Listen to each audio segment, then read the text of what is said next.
And welcome back to another episode of JP and the Beans Talk. We're both here. The energy in the gym is full, overflowing. With energy. It's glorious. Overflowing with energy. Just all that energy. There is such a great energy in the gym, boys and girls. It's fantastic. Love it. You know why there's a great energy in the gym? Why? Because we just rewatched the latest Obi-Wan trailer. We did? It's not possible. It's not possible to be too excited about that. I'm super stoked. It's incredible. Obi-Wan is my dude. It's incredible. My favorite character in Star Wars.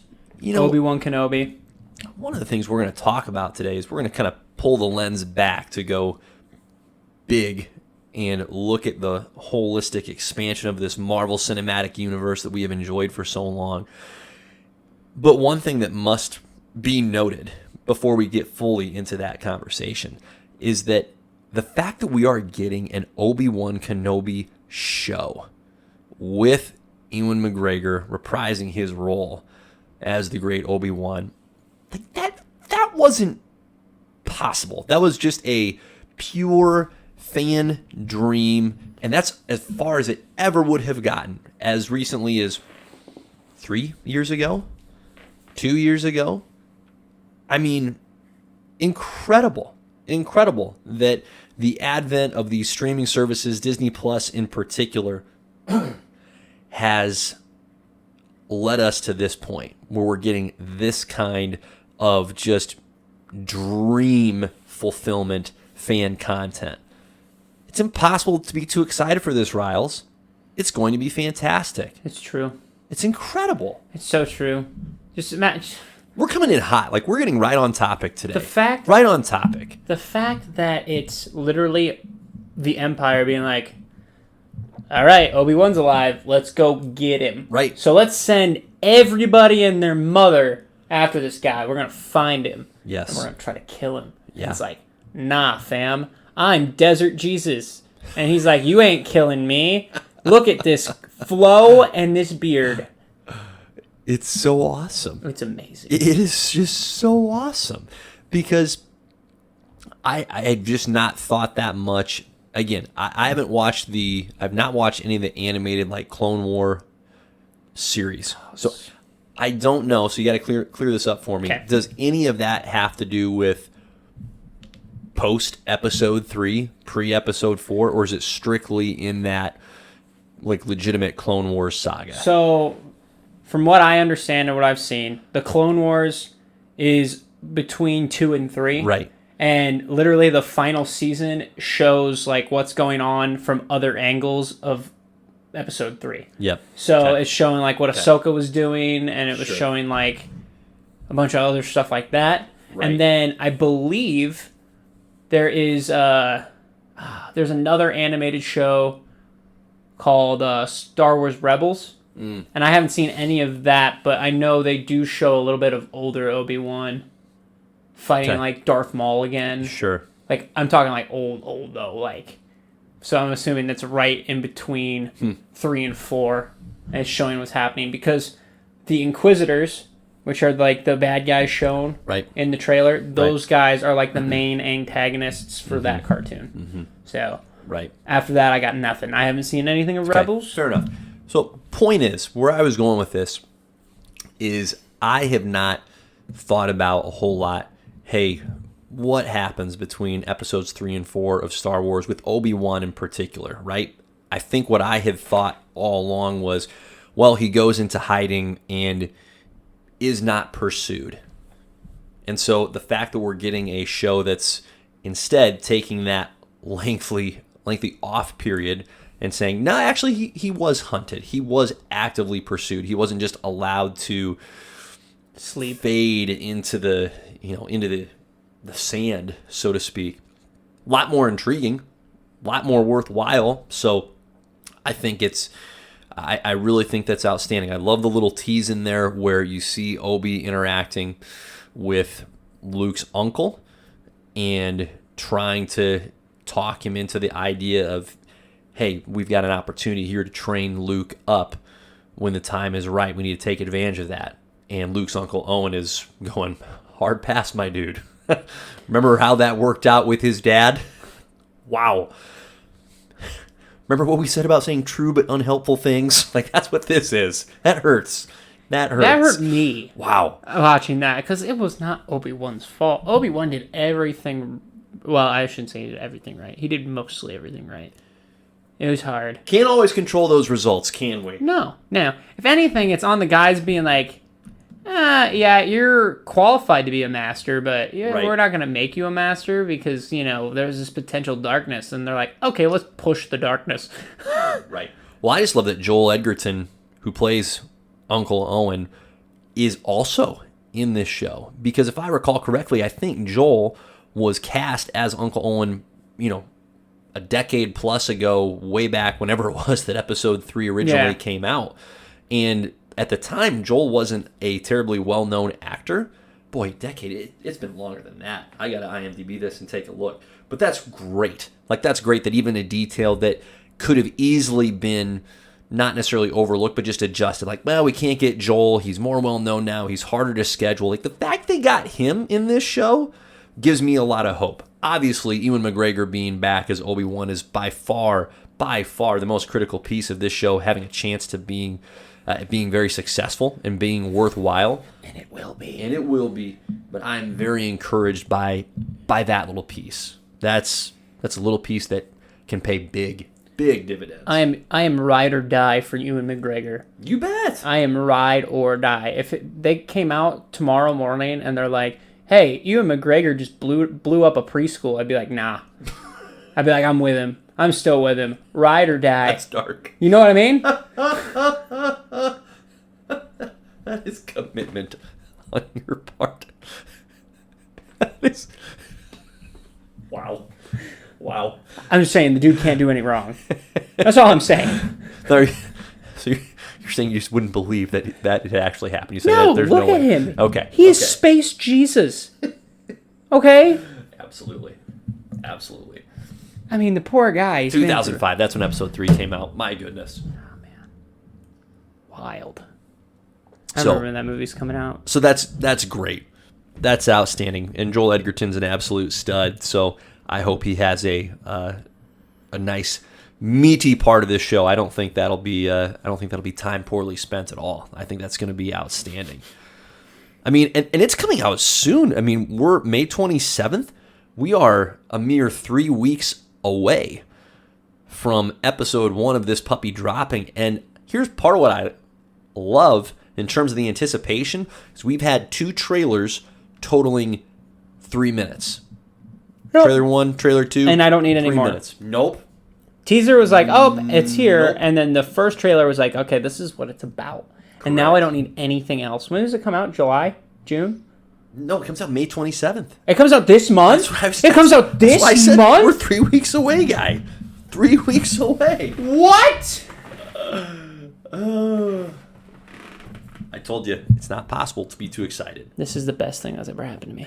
Actually, that's not true. A lot of good things have happened in my life. But this is up there. This is up there. I did not realize it was this month, Jordan. Yeah, bud. We are spoiled. Spoiled. There is no doubt. How long are the episodes? Have they said? No, have not said. I'm sure we won't know. Oh my gosh. But I would guess somewhere in that 40-minute range. Man. Possibly a little more, but A limited. Oh yeah. my god. You know what sucks though? They didn't show off his lightsaber yet. So he better. Well, He used a blaster. We saw him. Yeah, we saw him That use was a blaster. a blaster. But I was like, where's the saber? Baby? Absolutely blasphemous. I'm assuming he's just not using it to stay low key. But you know he's gonna have to whip it out eventually. Here's a great question for you. All right, agreed. He's going to use the saber. Does he use it before episode 6? This is going to be a 6-episode event, and I think to be clear, like we're anticipating this is a one-off. This is not a episode 1 with more, or sorry, season 1 with more seasons to come. They correct? have stated it is a limited series. Yeah. So we are limited to these 6 episodes, where Ewan is going to pour out his heart and soul to everyone. But yes, continue. So, do you think the saber comes out before episode 6, or they save it to episode 6? I'm going to tell you right now, if they save it till episode 6, I will burn the entire Disney World down to the ground. I do not give a shit. Well, Disney World's gone then because it's going to be, they're going to make you wait. I think They're going to make you wait. I think it'll be, we probably won't see it episode 1. New. My guess is, the latest episode 3. Wow, okay. I love your optimism. Because you know how many people with lightsabers are coming after this man? Okay? You have like 14 different Inquisitors, or however many Inquisitors there are. I don't know. Many Inquisitors. I don't know how many. I think Chance said 12. Okay. We're gonna say 12, like the 12 disciples. Okay? So you have 12 of them. Darth Vader is their Jesus in this context. Yes. Ouch. Space. Tough. Jesus. Okay. But anyways, well they've got it a little backwards, don't they?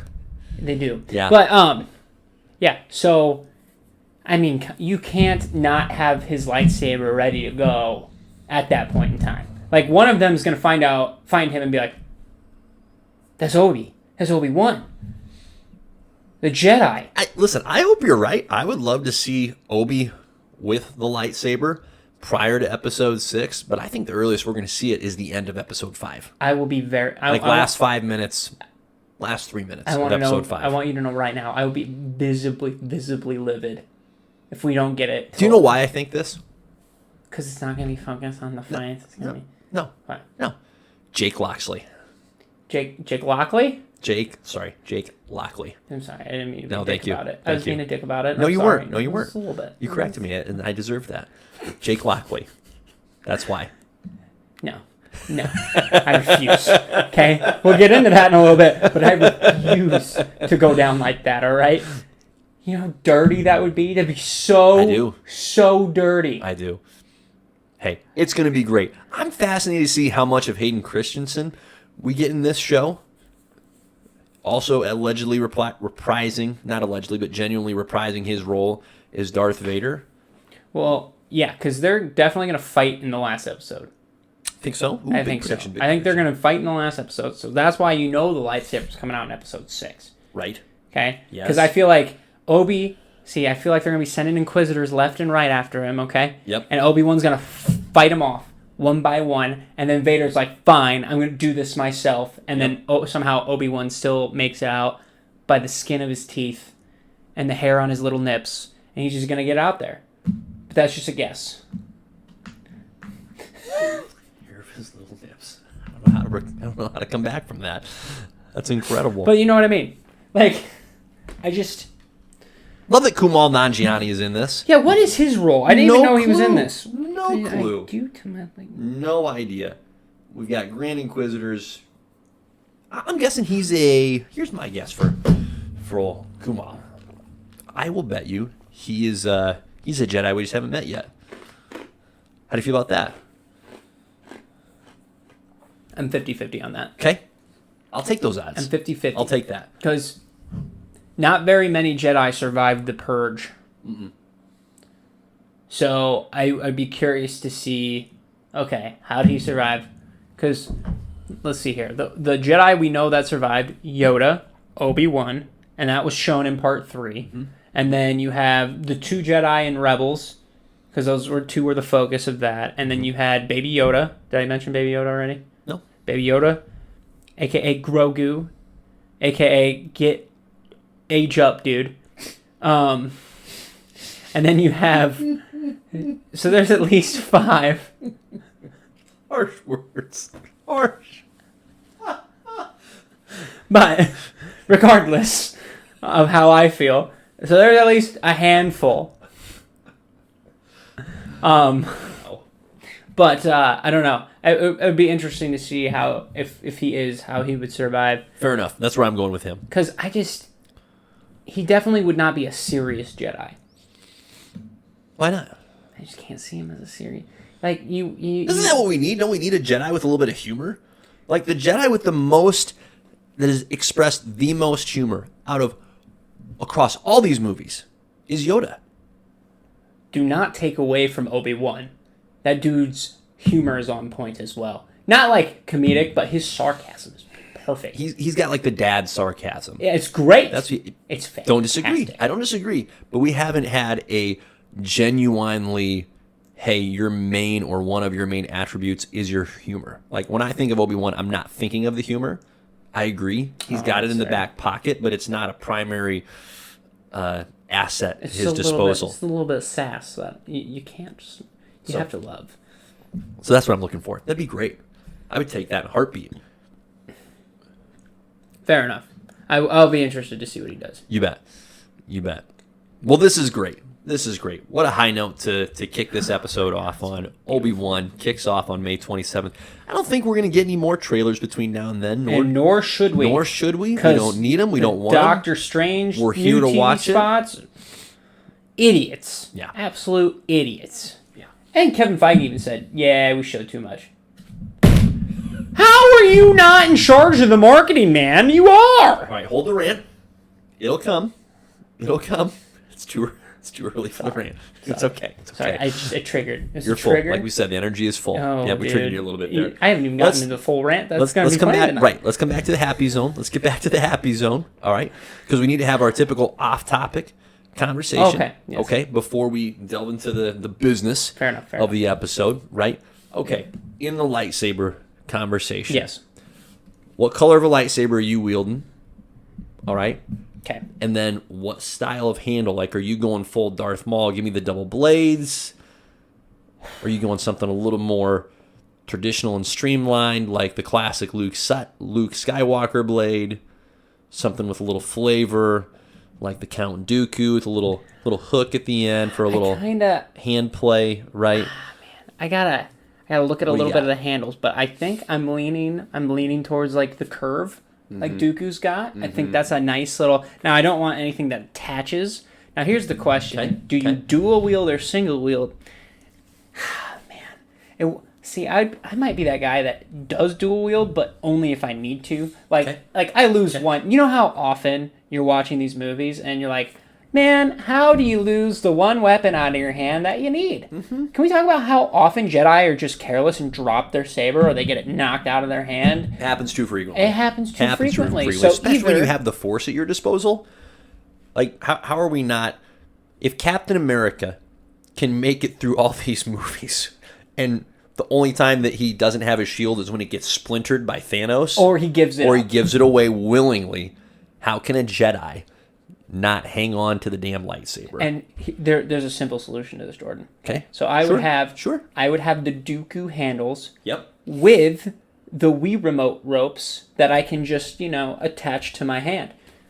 Because nobody's going to knock that off, right? It's just like, oh, you knocked it. Oh, wait, hold on. The Wii remote. And then you just pop it back up. Incredible. Why didn't they think of that? The Jedi have been around for thousands of years and they haven't figured this one out yet. They keep dropping their lightsabers like, there's nothing we can do. There is no way to improve this. We've maxed out the options.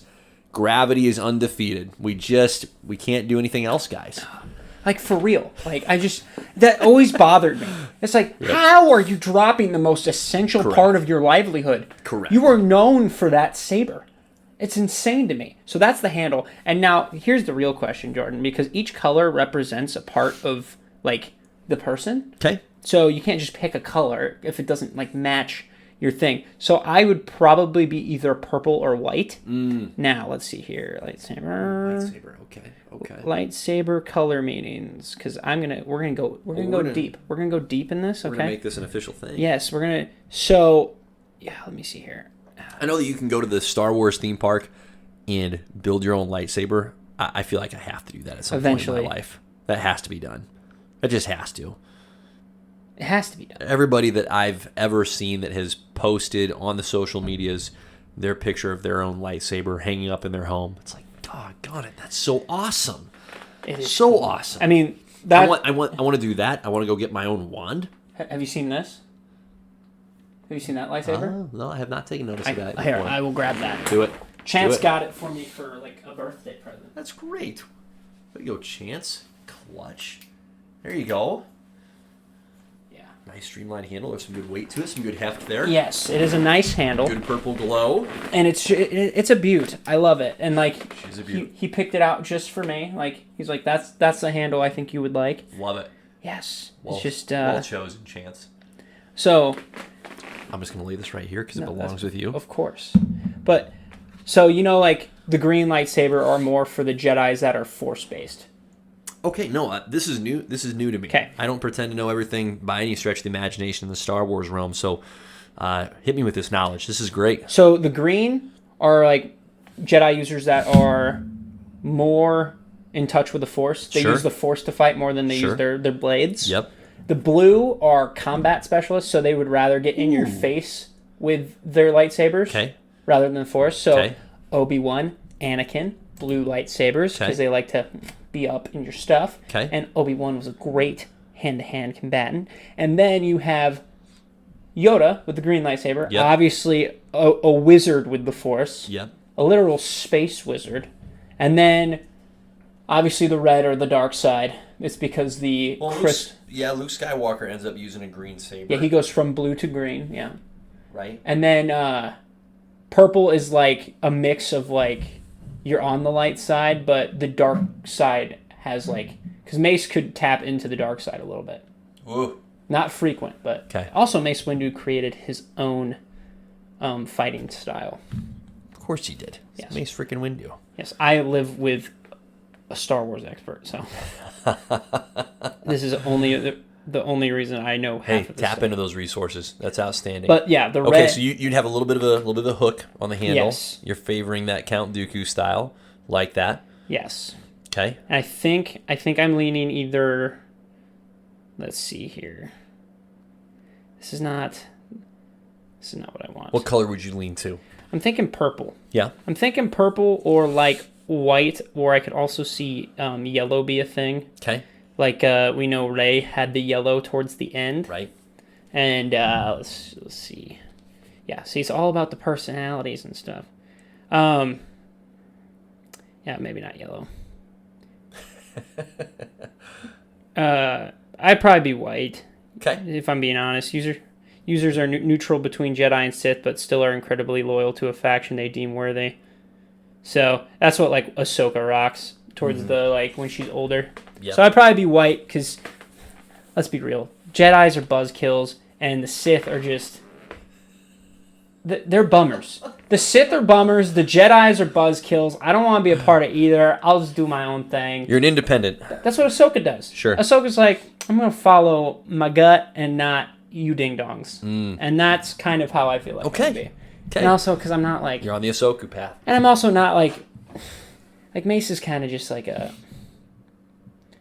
Like, I'm not emo. To speak harshly about Mace Windu. I love... First of all, I love Mace Windu. Okay, could you but not? he's kind of emo. Kind of emo. Can't Okay, you help me see get him? there. Help me get Can't there. you see him rocking out to like heavy metal? Because like I said, he has to tap into the dark side. So he's like that guy that would be. See, when I think emo, I think of like unnecessarily somber, right? Okay, Where it's now- like, okay, that's okay, fair. you're down for no reason other than that's your vibe. Okay, fair enough. So more like maybe I think Mace is pretty like grim. I was Hard about to say, get that guy to laugh. He's hardcore, Yes, and that's why he taps into both sides. sure, Okay? sure, I'm not that guy. yeah. I'm way too fun and hilarious to be that guy. So it's either. Yeah, those are my options. Okay, So I'm gonna say white. okay. So little hook, little white. I like that. I'm intrigued by the dual wield, a little bit shorter blades Dual wielding overall, but dual wield. like that you can combine or like just two. I'm thinking of two independent. I'm not sure I would see the merit in combining. I love the idea of dual wield. I love the defensive addition that can come with essentially having a guard up at all times. I agree. I think that'd be really sneaky. I think it'd be tough to defend against as well. Green's a really tough color to dislike, but green or purple would be great. Yeah. Personality wise, I don't know which direction I'd want to necessarily say I tend towards, but I think I'd lean more towards the green, like being able to have that force power. That's underrated. That is underrated, but so often when it is underrated, that's where it is also underestimated and ends up being that deciding factor in and those there's combats. so many force abilities that they haven't even gone in depth with. Like you just saw, like in Mando, you're like, oh, they can heal people with the force. You know, that was an interesting thing to see. That's new. You know, moving objects is sick as hell too. But like, there's so much you can do with the force They that brought hasn't been that tapped in into. Right, in the Rise of Skywalker, like Rey had the ability to heal as well. Yeah. Oh, that's true. Yep. And then you had Luke, who could just create a hologram planets away. So, I mean, anything's possible. Wild stuff. Wild stuff with the Force, so I support that. Yeah, and as far as, like, no, I think that's good. Good discussion. Good talk. All right, hey, that was a lot of fun. That was a nice change of pace as far as how we intro these episodes, going a little off the typical rhythm. It's great. Let's jump back onto that paved road. We got some Moon Knight to talk about. Episodes 5 and 6. 6 just came out yesterday, so we're a day behind. And then we've got Doctor Strange coming out tomorrow, so just a absolute... I mean, this is a burger with extra bacon of Marvel content right here. I love bacon. Who doesn't? So we got we got a lot of great things to chat about, and we'll keep counting down on my top 30 films. But without much further ado, Riles, Moon Knight, episodes 5, episode 6, they came out. Episode 5, just by way of recap, dealt almost exclusively in the flashback territory, where we got to see a lot of the origin of Mark Spector, which I did not, frankly, anticipate. I thought we had already had, like, this was already the origin for Mark Spector or Moon Knight, and so I didn't think we were going to get more of that, but they certainly tapped into that past that much more to see where Stephen Grant, that personality, came from. So that's what we saw a lot of in episode 5. Not a lot was tangibly happening outside of the flashback realm, right? A lot more time in the psychiatric ward with psychiatrist Harrow, which we learned, hey, that's all just happening in Mark Spector's head, right? Not a tangible, real place. This is just a aspect of his mind that he is discovering, and we're hanging out in with him. And then episode 6 happened. And episode 6 was the finale. And in episode 6, we saw a lot of Moon Knight. Thank God. Which was great, because for a freaking character who the show is named after, we have seen painfully little. Just a tiny amount. So we got to see the personalities of Mark Spector and Stephen Grant reunite, and for the first time work in concert with one another in a very not just strong but complementary fashion. That was enjoyable. Both of them have their own distinct Moon Knight persona. Mark Spector, of course, being the more traditional, what you would expect to see from the Moon Knight, the unfiltered mercenary. Stephen Grant, the sass, but also some practical purpose for why the heck is Stephen Grant here? Well, he's got his own little fighting style. He had the batons. He had the dual wield batons. I dug that. That was great. That was sweet. Yep. Khonshu and Ahmet got to duke it out a little bit. Oh man, I just see you just brimming. No, I'm good. I'm doing great. It's outstanding. I'm actually fine. I'm great. I swear. I'm actually not that mad about that. But give it time. No, I'm good. No, I'll get there. Don't worry, I'm gonna get there. Yep. Some point today. Our girl Layla got to become the avatar, the embodiment of Tauret. That was really cool. I did not see that one coming. Neither did I, but that was awesome. And she's actually like based off a comic book character that no one gave a shit about. Okay. So good for her. Okay. Very cool. So that was an unexpected reveal and pull, and her skill set was outstanding. It was unique. That was unique. Important. Yep. She had the metal wings that served both as weapon and shield. I really dug that. I thought that was great. So that was really cool to see. They utilized the Egyptian mythology that they have been crafting and pushing, with the freeing of Ahmet, with the freeing of Khonshu from their little stone characters. Excuse me. So that was neat. Not to be unexpected, of course. Moon Knight defeats Harrow, defeats Ahmet. Harrow, having leveled up, powered up, did what you asked Grogu to do, becoming the avatar of Ahmet. But then, strangely, Riley, we did not get to see how exactly Moon Knight took down Harrow. We had another blackout, And we went from Harrow having Moon Knight apparently beaten and about ready to finish him off to roles completely reversed. Moon Knight has Harrow beaten. They take Ahmet down. And then, the show kind of ends. We get a little end credits, and there's Jake Lockley shooting Harrow, who was actually now in a psychiatric ward or a hospital. I assume a psychiatric ward of the hospital. And killing him dead, or so we're led to believe. And that was the show. Yeah, that was... Woo! It was great, for the most part. Mm-hmm. I enjoyed watching a gigantic crocodile and a dead bird brawl out like it was King Kong versus Godzilla. That was great, you know? Although I have no idea if their fight even did anything. I think it was just for effects. Like think about it. Like, what did that do? That did absolutely nothing. Neither one of them beat each other. They didn't. They were just there fighting. They're like, instead of watching, let's just duke it out. And they're like, okay. Mm-hmm. So, but that's besides the point. I'm not nitpicking. It was fun to watch. Okay. Secondly, yes, the Moon Knight scenes in this episode, the last episode, phenomenal. They were. I love seeing him fly, like the arc that his cape, where it creates that crescent moon shape. Beautiful. Sweet. I dig that. Beautiful. That's great. Mark's backstory, badass. Mm-hmm. I love how all they needed to show was like, okay, here's him dying, and then Khonshu's like, well, you can either die, or don't work for me. You can be my Moon Knight. And he's like, right. Well, what other choice am I gonna have? Mm-hmm. It's either I die or I. Yeah. Right. So kind of caught him in a impossible situation. Right. Classic rock and hard place scenario there. Right. So that was badass, and then you have. How about his childhood? How about that getting unfolded a little bit? His mom is not a great lady. A bitch. Not a great lady. That lady is a bitch. There's another better word, but I will not use that for this podcast because she really is that.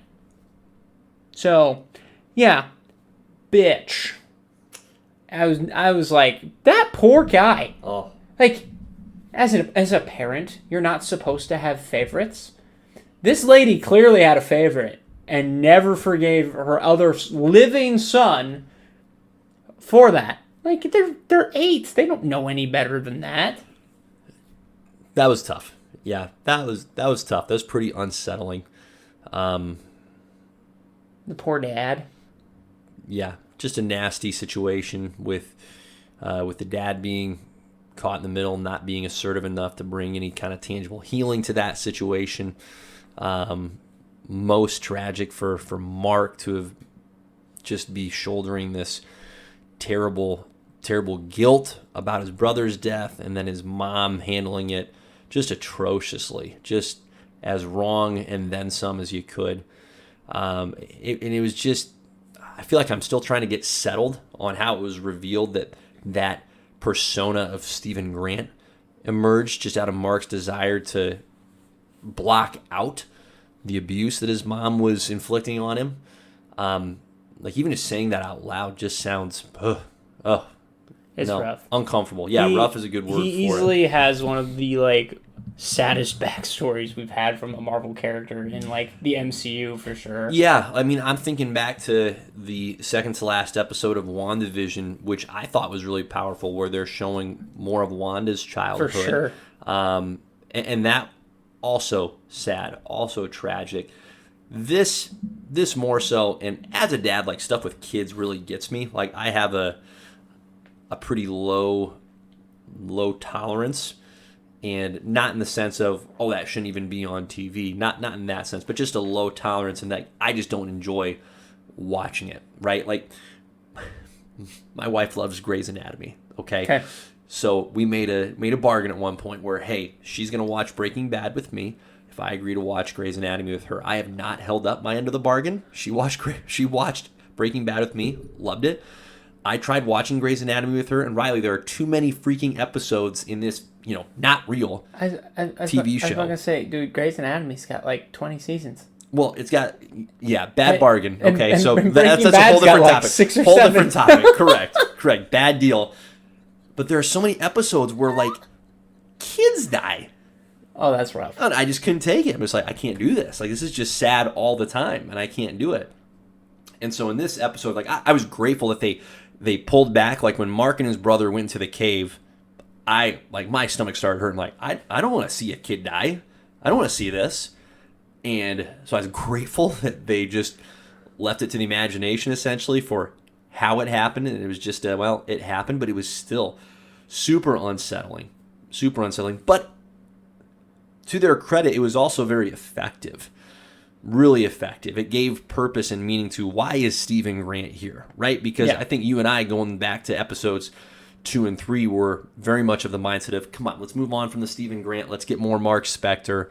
And it gives me more of an appreciation in hindsight, I think, for that. They made the character more worthwhile. They certainly did. They for sure did. They certainly did. And that's a great accomplishment that this show had. The character development was really well done.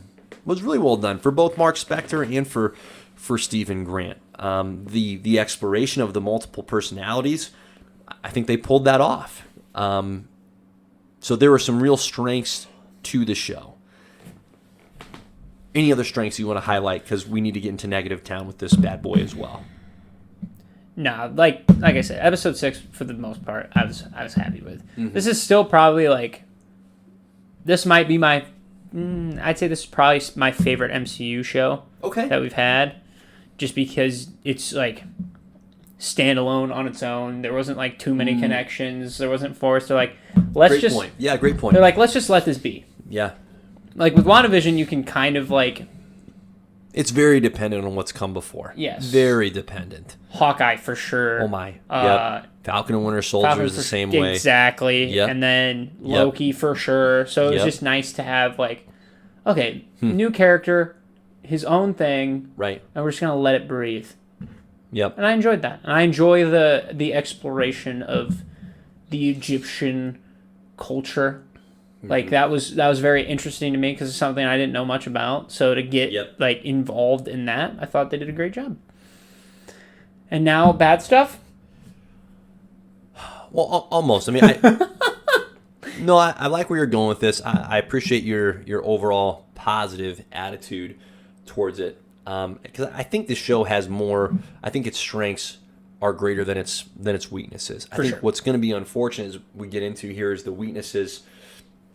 I think were largely avoidable, and so it's hard. It's going to be hard for you and I, as we talk through these, to reconcile these with, well, we can forgive that. The one thing that we touched on as we were talking about this even the other day that we just will never know is the actor that we think was set to be one of the prime adversaries. So obviously, Arthur Harrow ended up being the principal and only antagonist from, start to finish. Which fine. On the show. Ethan Hawke was great. Hawke was terrific. He killed it. He was terrific. That's a real positive we haven't highlighted yet. But our guy Gaspard, who played Anton Mogart, lasted maybe 5 minutes. In that third episode. Since that actor ended up passing away, I and you were both curious, like, hey, how much did that influence how this show had to conclude? Because the gaps, like the negatives, are so bizarre to me that it almost feels unintentional. Like, crap, we're trying to spackle something together here at the end instead of this is what we were truly crafting towards this whole time. But then here's my other thing too, because I thought that they finished filming before he died. Maybe they did. Sure. So then I'm like, why? I guess I'm trying to give him an out. I don't know if it's it's legit or not. To me, I feels like they had the dilemma of, okay, do we introduce this character that we plan on keeping around for a while, and then go through the process of recasting the actor, or do we just run it off and then just save this for somebody else? Yeah. And that's the real question you have to ask. And I don't know if Marvel will ever touch on his actual fullness, because they were talking about him like he's going to be a bigger role. Yeah. Well, and a couple scenes that stick out in my mind that lead to that question is when Harrow, having taken on the power of Ammit, Or has he yet? No, that's not true. He has not yet. Where he comes into that Hall of the Gods and he takes down all the other avatars. We don't see that, right? We see him point the staff, purple light flashes. I thought that was a weird scene to cut away from, where we didn't get to see more of Harold being unleashed. Him tearing it up. Right. I thought that was too easy. Like, if all these avatars have all these additional abilities, that seemed way too simple for him to just wipe them out with relative ease. I agree. So that's just one of those scenes that just feels incomplete. And then the flashback piece where they don't show us what's going on with Jake Lockley. It's like, I don't think that's in the same category. I think it's different. But I don't know. Just trying to understand like the it. final Not scene? sure I do. Right. Yeah, that makes sense. Yeah. So, all right. Let's go to Negative Town. We've been in Positiveville for a bit. Let's go to Negative Town. What did you not like with this last couple episodes? I was watching that last episode, Jordan, and I told you this on the phone. Yep.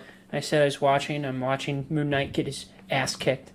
I'm like, all right, Jake's coming in. Yep. Like, Jake's coming in. Yep. I'm like, here we go. Jake's coming in. Oh, and boy, did they tease it hard with all the flashbacks. And then to did that the eye roll back. sarcophagus. I go, yes, here we go. And then blackout. I'm like, no, Yeah. no. And I'm still upset. Like, why would you take that away? You could have given us and shown us how badass Jake Lockley is. I have no idea. See if he has his own Moon Knight-esque suit. I don't know. No idea. Of course he does. You would think. And it's just like, why cut away from that? It doesn't make logical sense to me. Like, let the dude go. Like, you've been building him up. You've been building up the entire show. And then instead of like showing him off at the end, Yep. you decide, okay, so, joke's on you guys. End credit scene. Here's Jake, and to top it all off, he only speaks Spanish. Such a weird thing, by the way. Yeah, we have a British guy, we have an English guy, or an American. Let's make him Spanish. What really doesn't make sense about that is, how can you not have the eye roll, the Jake Lockley persona takeover in the Moon Knight suit, right? We see it. So in other words, what we would expect to see is a different version of the suit, but it's still distinctly Moon Knight. It's just, okay, this is a third version now. We get to see a rewarding action sequence where he goes from 99.9% defeated to, now he's doing the butt kicking. He completes the butt kicking. He's that overpowering. It's incredible. He's taken Harold by storm, all of his men. It's unbelievable.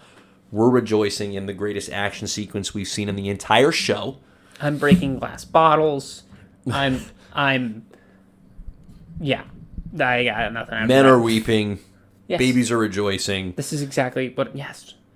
And then the eyes roll back again, and okay, now we're back to the Mark persona. We don't even have to have the Jake Lockley name dropped. No. But let us see it happen. Right? Let us see it happen. I can understand it way back in episode 1, where we're being introduced to the mechanics. Okay? Correct. I get that. I can forgive that. But don't you dare do that in the last episode. That's nonsense. That's not okay. And the worst part... That's not okay. I think the worst part of it is, I would be okay with it if they're like, Season 2 Moon Knight comes out next year. Then I might be okay with it. Because then I know I'm getting more. Wouldn't be.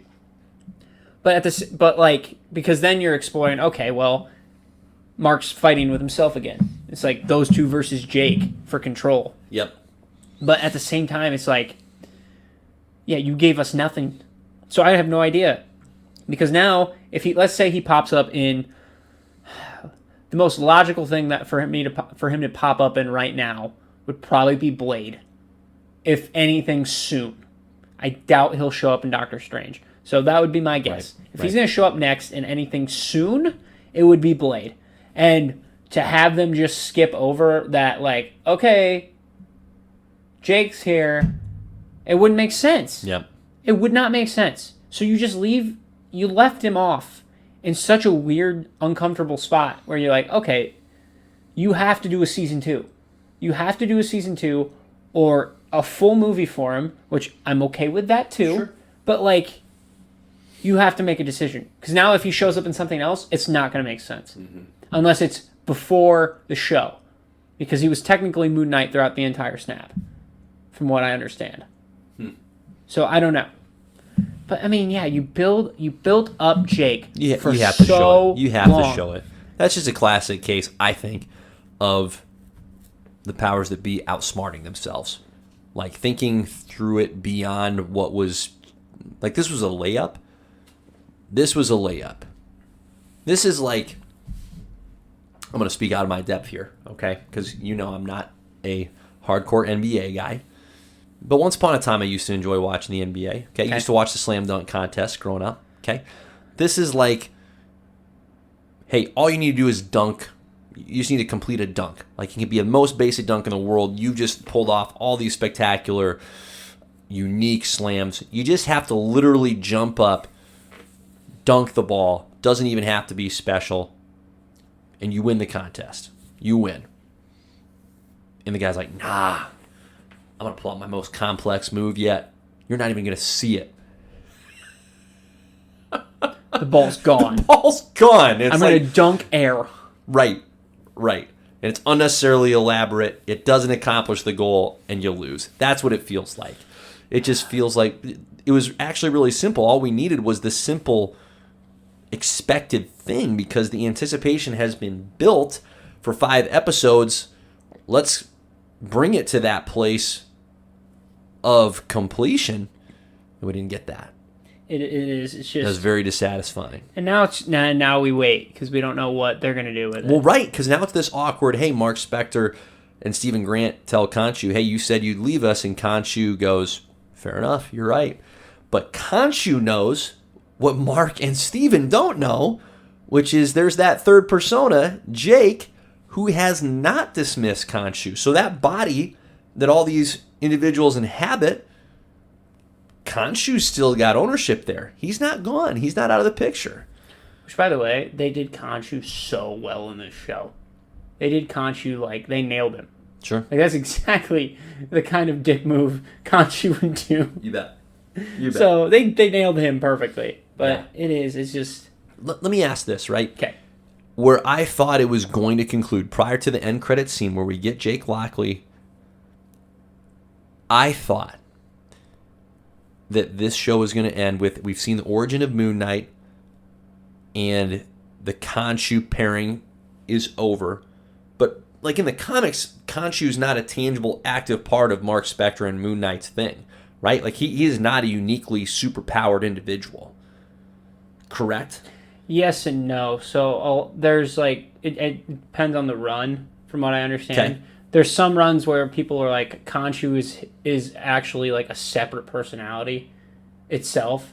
So like he's also a personality in Mark's head. Gotcha. And then there's other people where he is that superpowered being. Because like there was this there in the current Avengers run, like Moon Knight, Khonshu tells Moon Knight, okay, you need to go get all this stuff. We have to save the world. So like he goes and steals like the Iron Fist from Iron Fist, and he goes and steals Mjolnir, and he steals like another thing, and then and then he finds out, and Khonshu's like, yeah, so about that, we're gonna take all that stuff, but we're gonna rule now. And Moon Knight's like, nah, dude, we ain't doing that. So it's just like, so yes, he is a god in the same aspect, but like, yeah. I don't know. It seems like Moon Knight's power set in this show was enhanced beyond what we typically see in the comics. They definitely hit. Right, like that's not a street level dude. Like that's a guy that can go toe to toe with exceptionally, again, enhanced individuals. Yeah, he definitely got a little bit of mystical abilities tied on. So I thought what was going to happen is they're going to scale him back, which I was all for, right? We got the origin. They're going to bring him back to a little bit more of a street level capable and then guy. Like a real suit. Yes. Yeah, that'd been cool. Right. And so I was okay with the Khonshu piece being tied off. Like I personally am ready to be done with the Egyptian mysticism piece. Let's move on to other things. Doesn't seem like that's the way they're going to go with the character. So I'll have to make my peace with that. 50-50. I'm 50-50 on that. The way they left that off, they're like, okay, they killed Harrow, and now I think it's up for anything right now. Because, again, they left it off at such a weird spot. You're like, well, what am I going to do? Because he's still the Moon Knight. Yep. Jake is. Yep. Jake's now the Moon Knight. So it's like, who else is Khonshu going to go after? That's the question. Because in this, he was protecting the world from Ahmet. But, like, now what does he think needs justice? Because he's obviously won his seat back in with the people of the Egyptian pantheon or whatever. So I'll be curious. I don't know. Yeah. Overall, the show was fine. I'm glad that you have it as highly ranked as you do. For me, this is just personal preference thing. It's not that high, but it was well made. Yeah. I just wish that the misses would not have been so big. I don't think they need to be that significant. There's always going to be little nits to pick, right? Things you're going, that doesn't quite fit or feel right. These just seem like pretty big nits. They were legit like cliffhangers. Yes. These are cliffhangers. Like, you don't leave off with that and then not tell us what's coming next. I gotta say, that's exactly what I expected, though, because of how Loki concluded. I thought we've seen this before, where episode 5 of Loki ends. We're going, wow, there's a lot to cover here, guys. And frankly, even in freaking Hawkeye, episode 5 ends. We're going, wow, there's a lot that they haven't concluded. This is now a pattern with these shows where they are not. The most recent shows, Loki, Hawkeye, and now Moon Knight, are not getting their business taken care of and sorted out by the conclusion of that 6th episode. I see. I can defend Loki just because they did confirm we were going to get a season 2. Okay. I can't do it with the other two because you're right. Because it feels like they just haven't figured out their pacing for their shows. Yeah, taking too long to get to the big reveals. Taking too long to get to Kingpin. Taking too long to actually let Moon Knight freaking be Moon Knight. It's pretty much, it's like a roller coaster ride, where you're going all the way up. Yep. And then instead of like it going, more, it just drops. It's like okay, let me take this back. Do it. Not a roller coaster ride. It's like the log ride. You know what I mean? Yeah. You have all this build up and then it's one drop and then you're out. Right. That's what it is. It's the log ride. Oh, you're good. Sorry, my guy. It's just Miss Marvel. She can fall off for a little bit. It's okay. Thank you. Why is... Never mind. We'll focus on that later. But, yeah, so... Yeah. So, anyway, big picture. We don't have to dwell on this topic for very long because we do need to get into some Doctor Strange predictions. Yes. We're running long. We got a lot of good things. Big picture. My question is this expansion where we're getting more and more characters dropped into these stories, into this universe, is this a way? I know there's a lot of wish fulfillment here of, it'd be cool if we had this character in that show. Well, it wouldn't be cool if this character got their own show. Is that really what's best for the overall story? Because we're at a point where it seems as though the box is just open. Every character is a possibility for their own show, to be in a movie, so on and so forth. I'm worried we're losing part of what has made this run so special. That we're going to have a little bit of a diluted product here, that we're getting quantity well over quantity. And we've had a really unique run where we've had a heck of a blend of both quantity and quality, and it feels like we're just getting a lot of quantity, and the quality is not where it needs to be. Like, I think... I'm trying to think of how I want to word this. I think for them now, I think they have to really figure out, okay, is this character worthwhile? How well has this character done in, like, comics? Yeah. And see where that lands. And I think the most important thing is, so you could look at characters like Moon Knight, where you're like, you know what, that guy, you should give him a show. Mm-hmm. He's a cool enough character that people could get behind, that there are those niche fans for Moon Knight. They're like, yes! And there's a lot of freedom with Moon Knight because there's been so many different things done with the character. Yep. That people aren't going to be like, that's a super formula upset. we've seen work before, right? Yes. It doesn't have to be your A-list character. So agreed. I think the character in particular with Moon Knight, good choice. Yeah. Yep. But then you have characters like, I think Echo is going to be a prime example. Yep. Echo was introduced in another show. Yep. She should not have had a show confirmed until they saw how well her character was received in Hawkeye. Sure. In my opinion, that is not a character that deserves a show at this point in time. Yep. Could she earn it? Yes. Because, let's be real, Black Widow not having a movie for as long as she did is kind of ridiculous. Mm-hmm. She could have had her own movie, or she could have benefited from a limited series. Sure. Right? Hawkeye, same thing. Falcon and Winter Soldier is not a show that I think any of us initially would have said that we were excited for. But to your point, those characters were proven to be worthwhile over the course of many movies. Correct. So that now when the show is announced, we're going, you bet, we're going to eat that up. And we did. Because they took the time to establish those characters, make them worthwhile. Right. People fell in love with Bucky Barnes after Winter Soldier, How of can you course. not? How can you not? They fell in love with Falcon in the same way. Yep. Like, you have all this time spent with these characters where you go to that point and you're like, you know what? I would watch that guy by himself. Yep. Tom Hiddleston's Loki, another prime example. To be honest, That is a great example. That is a great example. to be honest, Loki probably could have had his own movie too. Mm-hmm. And people would have went and watched because people love Tom Hiddleston's Loki. Yep. But to have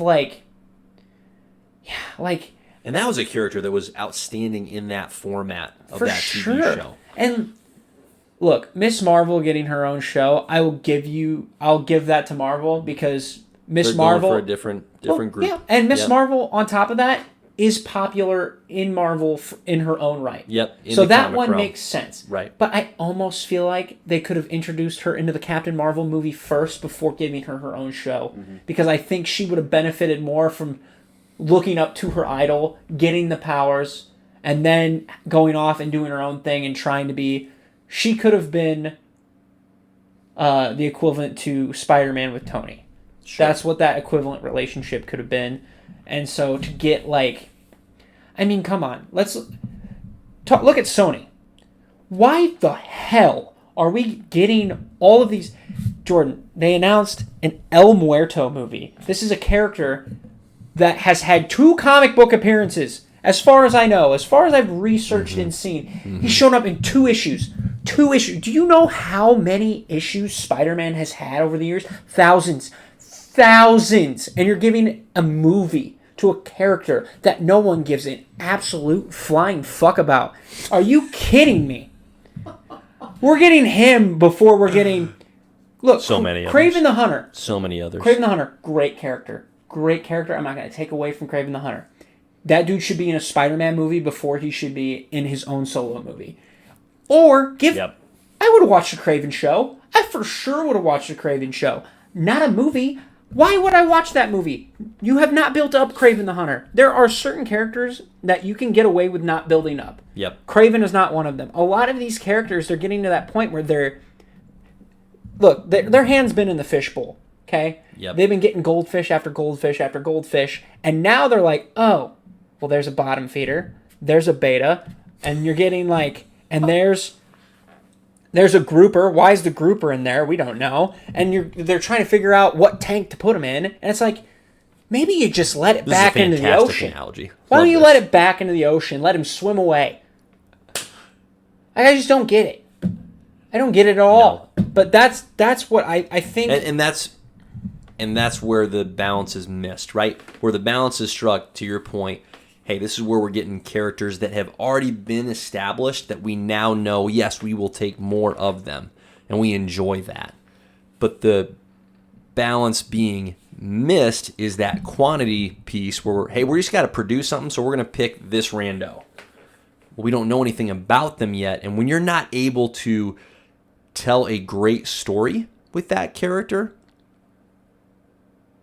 that's just not worth it.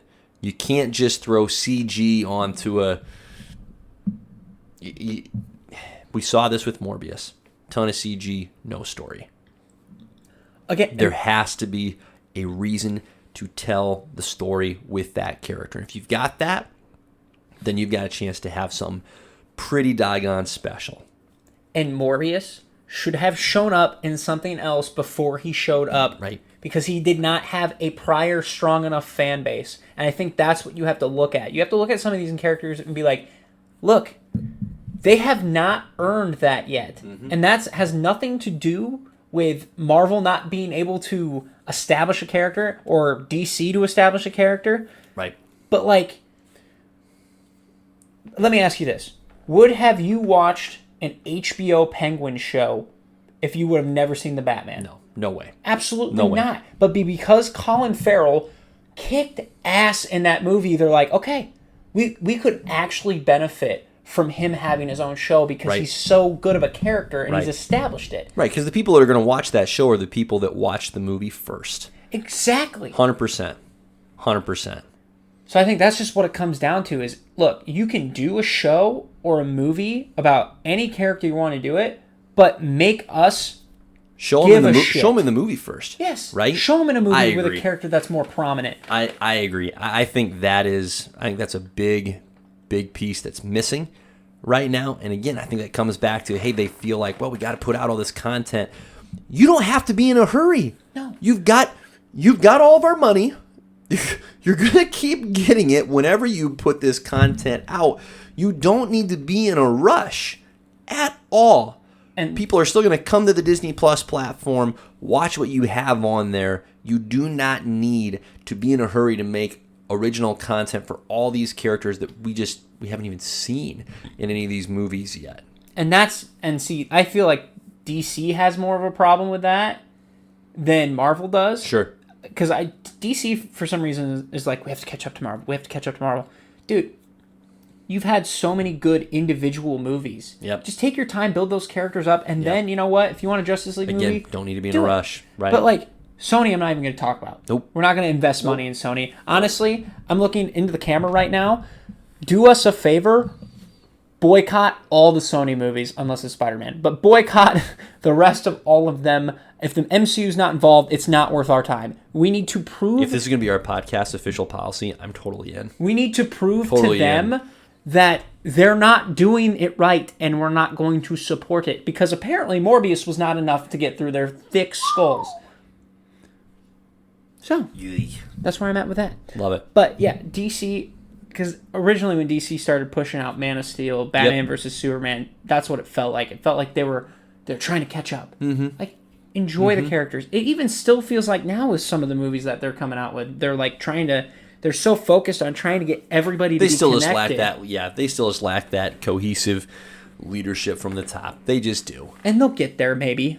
Maybe. Maybe with the new buyout that Maybe. didn't Discovery buy them now. I think so. I think they're talking about establishing.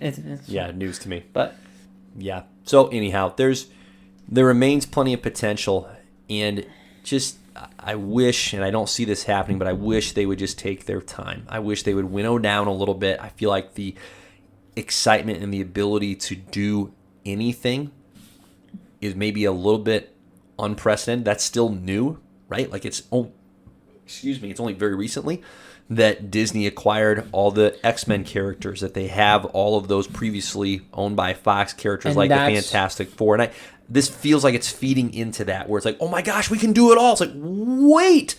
Part of what worked so well is that you took during your that time. initial run is you took your time and you told outstanding stories with characters that didn't have prior popular culture outside of comic book nerddom, right? Yeah. Established expectations. So take your time. Don't rush. Don't pump out the content just to fill the quota. Let's keep picking your spots, keep picking your characters, and focus on them for a good stretch of time before we get to that next character. And I think what scares me the most with them acquiring Fox, because look, I'm all cool with Kevin Feige getting his hands on Fantastic Four. Yep. I think that's overdue, that we've gotten a good Fantastic Four, a good Doctor Doom. That's overdue. I'm okay with him getting characters like Deadpool because I still think with Ryan Reynolds behind that, it'll be fine. Agreed. I'm concerned about how they're going to handle the X-Men because it's such a big franchise. It's such huge. a big franchise, It's huge. and I've told you this too. Like, there are so many characters in the X-Men where they could be their own. Like, if the X-Men left Marvel, they could compete with DC and Marvel by themselves. Correct. Because there's so many mutants you can just. They're a self-sustaining entity. They don't Absolutely. need to be wrapped into the Marvel world to do well. And that's what they feel like in the comics too. They feel like Agreed. they're off on their own separate stuff all the time. Yeah. So, Well, geez, in the 90s, I mean, the X-Men comics, that's about it, isn't quite that like frankly. Prime X-Men? That's about it, correct. That is the sweet spot for X-Men. Yeah, the rest of the Avengers weren't really worried about. They weren't putting nobody else was putting out worthwhile content. It was the X-Men and Daredevil. But it's just, and that's we're what at a I'm worried really about. we're at a really critical point. This is a good chance to transition into Doctor Strange, Yes. Multiverse of Madness. We won't spend a lot of time on this because we're gonna talk for 3 hours if we do. I am looking forward to this movie. It's gonna be good. Yep. And I'm trying to tell myself, hey, keep it into, like, enjoy it within the context of just the movie. This feels so much, and I'm really nervous about this. It feels so much like it's a movie that is more about what's going to come after this movie than it is this chapter of the story. That makes me nervous. Because I think that could really spoil something that should be really good. We have not had a Doctor Strange solo movie since 2016, so I would like to get a great, enjoyable Doctor Strange movie. I don't want it to become all about, well, look at all these other things we could be doing. Give me this. Yep. Give me this. So I think I'm nervous about that. Look, very nervous. I think what makes me most nervous is the fact that there's a good chance, like you said, to look at different opportunities, but to go off nostalgia. Yeah. Because if you look at Spider-Man No Way Home, it was a perfect mixture of nostalgia and, like, a good Spider-Man story. But, like, with Doctor Strange, it just feels like, okay, well, we've teased Professor X. And not only did we tease Professor X, he's not in a wheelchair. He's in the 90s hover chair. Which, by the way, badass. Okay, first of all, I'll say that right off the bat. Right. Badass. Fantastic. Secondly, how dare you reveal that in a TV spot trailer? You do better. Do better. The fact that we got Captain Carter's shield dropping in a TV spot, do better. That irritated the shit out of me. I was like, what? Why? That's such a reveal. That's such a junior high move. Like, you're an adult. Grow up. Grow up. And I think that's what worries me just a skosh is I don't want them to... I want this to feel... And from what I've heard, Wanda obviously is going to have a huge role in this, which is great. Yep. I think Elizabeth Olsen has been killing it. Yep. Okay? So, if it's really going to be this magic fight, which is what it should be, between Doctor Strange and Wanda, and whoever knows, no one knows what Scarlet Witch's main goal is besides probably getting her kiddos back. There you go. So to have these two be duking it out, that needs to be the main part, and then whatever Baron Mordo is going to be doing. So it'll be probably like a 3-way fight where Mordo is going to be in the middle trying to figure out what's going to benefit the rest of it. Sure. But like, I'm very concerned with the runtime. Like, it is less than 2 hours. And you've had, like, and that makes me very nervous. And by the way, who caused the multiversal rift? That's also going to be something interesting. Yeah. Are they going to mention Loki? Is Loki going to show up in this? Because I feel like Loki should be showing up in this. He should. Right? He should. So to have Loki show up in this because his show was so essential to the multiverse. That's what we were led to believe, right? They kill that particular variant, that particular version of Kang, and allegedly that leads to the multiverse being revealed, and coming untethered. And like, how much longer like, not that I'm against the multiverse, because I think just having the multiverse exist is just great opportunity for Marvel to be like, okay, you know what? We want to start over. They can do that in a different universe and still keep what's going on. Yeah. Fine by me, whatever you want to do. Yeah. But at the same time, it's going to get to that point where I'm like, I don't care anymore. Like, I feel like, careful, because I feel like they really have to be careful. They've got to set some boundaries and stay within them. Again, comes back to that quantity piece. You don't have to do all these things. Correct. Do a thing, do a couple of things, and do them really well. You have decades of comics to draw from, and you have established a fan base that will eat up and consume and pay for whatever it is that you produce. You don't have to be in a hurry. Correct. To produce so much at once and do it out of this place of haste. Oh, so yeah, I'm looking forward to it. Oh, boy, I'm nervous. So here's the question that we have to ask now.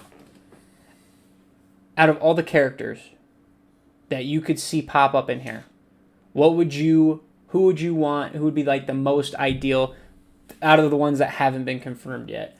Because I'm pretty sure that that's going to be the Illuminati, some form of the Illuminati. Yep. So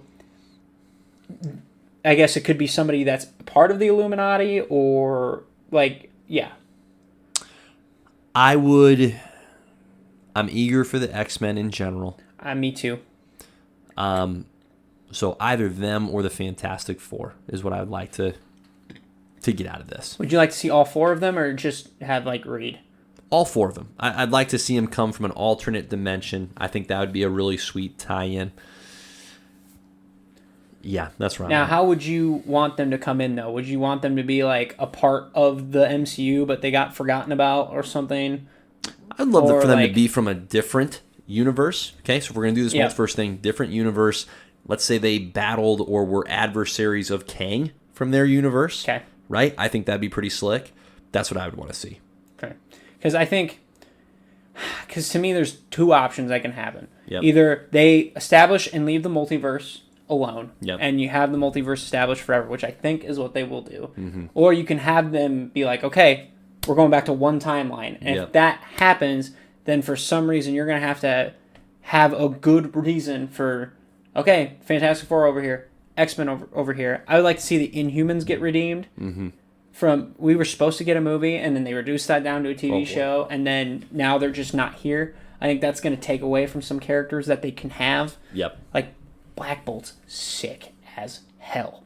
Black Bolt, a good Black Bolt would be awesome. Do I care about the rest of them? Not really. I don't. Let's be real. But Black Bolt, sick. But, yeah, we'll see. We'll see what happens. I think I told you this, and I told Gundy.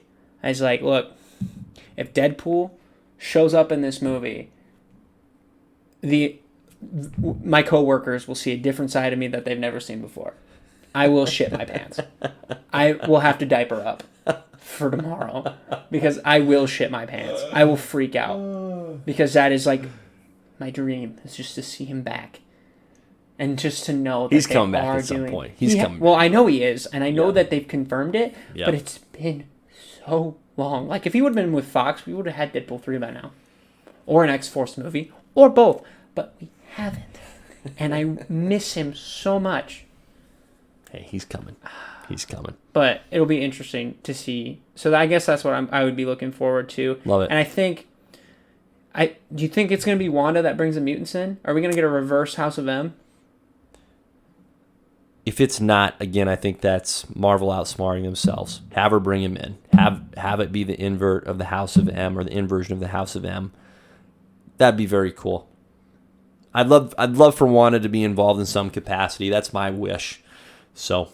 And we've already had, like 3 or 4 variants confirmed for Doctor Strange. Sure. And we've got, and I think, we have 2 for Wanda because they showed the zombie one of her and the regular one. So I think that's the. Yeah. I guess that's the bag. We're just going to have to go and see it, man. We're just going to have to see what happens. Like, out of all the other movies that we've, like, covered, this is legit the one that I have no idea what's going to happen. And even if I say it, I don't believe it. You know? Like No Way Home, I had some theories that I Yeah. like semi-believed and was like, oh, this is plausible. Right. This, I got nothing. Yeah. Who's going to die? Couldn't tell you. Probably a lot of people if they do it right. What's the starfish dude doing in there? I don't know. He's a monster. They're going to fight him. I got nothing, man. I got nothing. Jack shit over here Hey, in that's Bean's right. world. That's all right. It's right where we should be. That's right where we should be. Yeah. All right. I think we should tie it off right there. Right there? Let's do it. All right. That's great. On that note, follow us on YouTube, JP and the Beanstalk. I'd say follow us on wherever you listen to podcasts, but you found us and you're listening, so Keep it up. yep. Keep it up. And then we're also on Facebook at JP and the Beanstalk. You bet. So, and Instagram, JP and the Beanstalk. If you just type in JP and the Beanstalk, You're gonna you'll get us. you'll probably You're gonna find get us. us. We're You'll there. probably find us. So, on that note, Godspeed. Adios.